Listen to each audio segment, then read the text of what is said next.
I Saw the TV Glow is an incredibly slow and quiet and sulky film.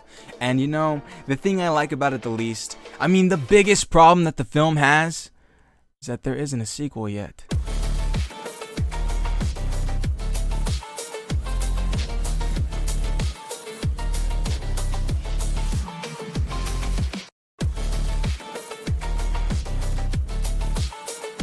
Welcome to Kino. My name is Kino, and today we're talking about this unassuming film and the one thing that I really want to see from it in the future. Now, I Saw the TV Glow mostly has positive reception right now, which is incredible, but also a little insane. The pacing of the film and the subject matter, it's so slow and so obscure that I really didn't expect it to hold much weight in a 2024 audience. So the fact that people love it so much is amazing, because it really is such a good film. Now, just because a film was great doesn't mean it's going to be popular. You look in the history of films, you'll see that it's just a classic trope. But I think this film touches on a few things that really do kind of resonate with the audience that we have today.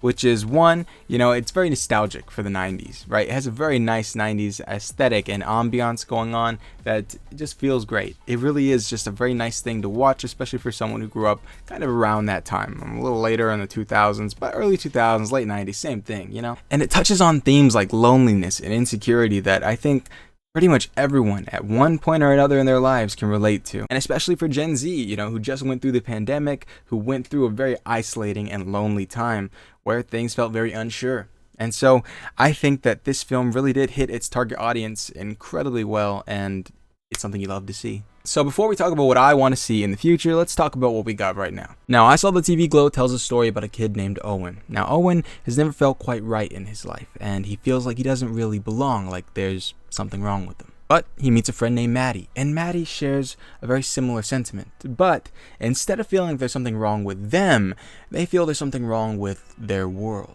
Now, they both find escapism every week in a TV show called The Pinko Peg. Now, The Pinko Peg is about two young girls, Isabel and Tara, who are connected through an ancient magic and fight supernatural creatures every week that are sent after them from the evil Mr. Melancholy, the man in the moon. But of course, escapism can only last for so long. And so one day, Maddie makes plans to leave town for good, believing that if they stayed there, well then, town would get them one day. And they want Owen to come with them.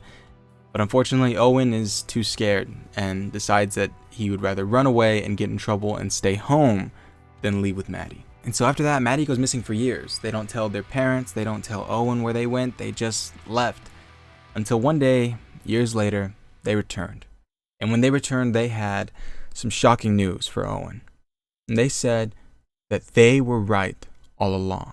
That the reason Maddie felt the world wasn't right, and the reason that Owen felt they weren't right in this world, is because they weren't. That the entire world was fake. And The Pinko Peg was never actually a TV show.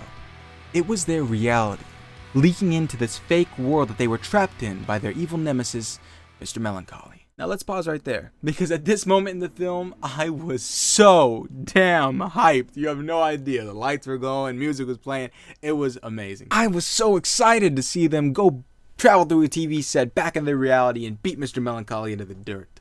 However, the film had a different story to tell. Owen doesn't believe Maddie and is unwilling to travel with them back to their real world because it would require them to bury themselves alive. And so he runs away again, only to live out the rest of his life in sadness and uncertainty until one day he finally bursts and has this big outburst at work and decides to cut into himself and see what's inside. And when he does so, it's TV static.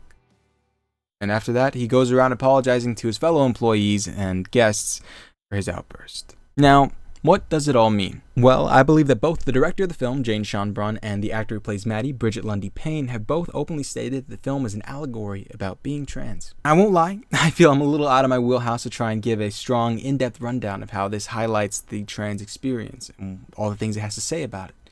And so, instead, what I'd like to do is try and give my understanding the best I can from just a human perspective. Now, both of these characters, both of these people feel wrong and out of place in this world.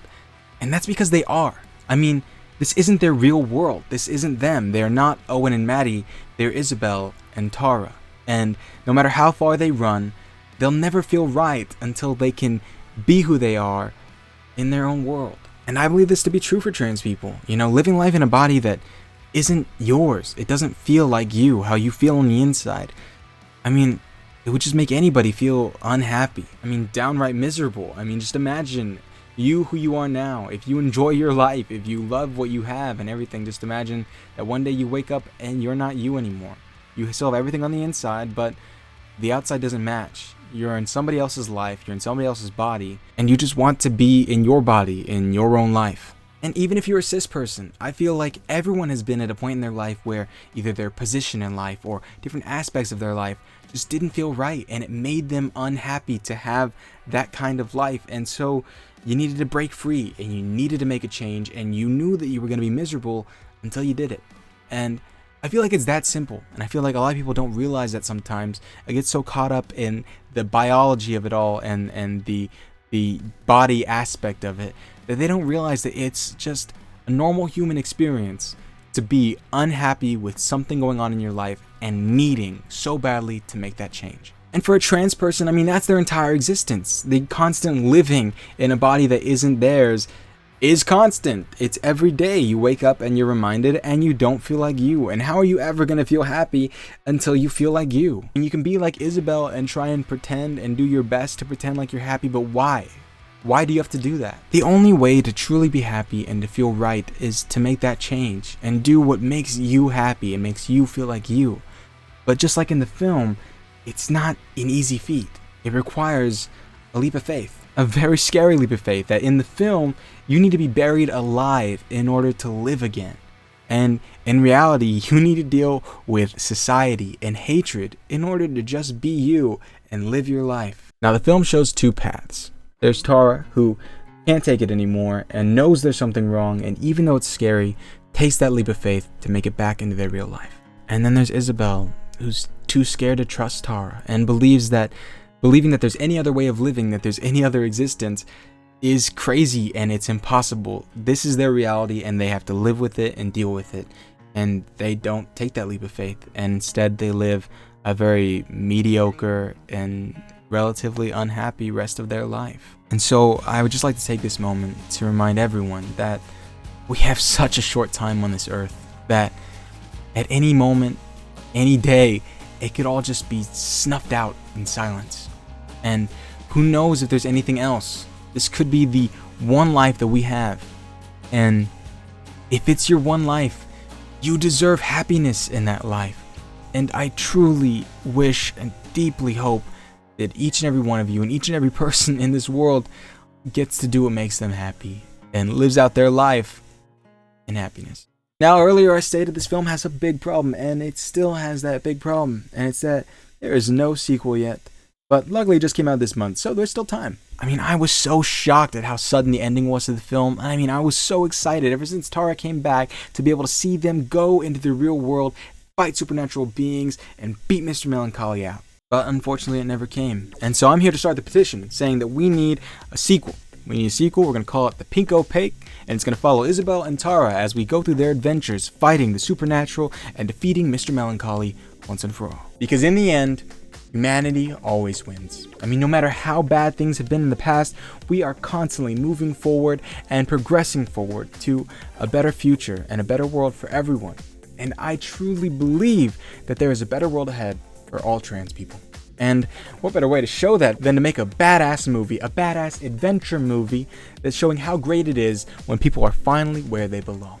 And I really like the idea in I Saw the TV Glow about how as Isabel ages, the more they look back on the Pink Opaque show, the more goofier and cheesier it gets. Which in my mind says that, okay, so the further away from their reality they get, well then the goofier it looks. So then, once you get them closer and bring them back to that reality, I bet their actual reality is super gnarly, and I would love to see that. And to the director, Jane, I don't really know you that well. I don't know if an adventure is really your kind of thing, and if that's something you would like to do or not. But if it isn't, if it's something you'd rather hand off to somebody else, well, I say you should give it to Robert Rodriguez. I mean, imagine a movie built for Gen Z kids, right? Imagine Shark Boy and Lava Girl or Spy Kids, but as a more grown-up kind of teenage version that follows the Pink Opaque. If that film existed, I would do nothing but watch it for a month. We need a little hope in this world, and we need a little goodness. And I personally believe that I Saw the TV Glow 2, I Saw the TV Glow Harder will be just the thing we need. My name is Kino. This has been Kino, And remember that someone out there loves you, and that someone is me. I love you. See you later.